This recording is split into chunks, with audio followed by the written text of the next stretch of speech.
friends, my name is Neeta. I am working with EduBridge as an Assistant Vice President and managing the Technology Business Training Operations.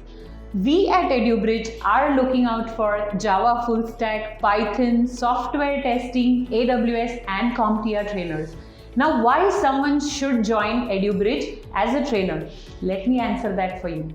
We are one of India's fastest growing edtech organizations. We are on our way to being the best in class workforce solutions provider to some of the biggest recruiters in the country. The work we have done in the field of CSR with industry leaders is supreme. We believe in teamwork and providing honest guidance that will make a measurable difference in your career.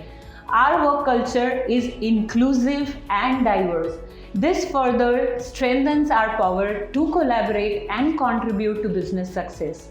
For our trainers, we have designed a TTT, Train the Trainer program, which gives them opportunity to enhance their facilitation skills and training delivery skills. So, lot to learn. As a part of our team, you can contribute to shaping our next generation's careers.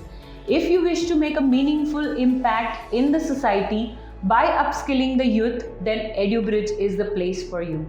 We are growing super fast in the EdTech segment. It shows that there are a lot of growth opportunities for everyone within the organization and also for individuals who would like to join us as an employee. So what are you waiting for? Join us at EduBridge and start your journey with us. For more details about the opportunities with us, visit our website careers.edubridgeindia.com. Thank you.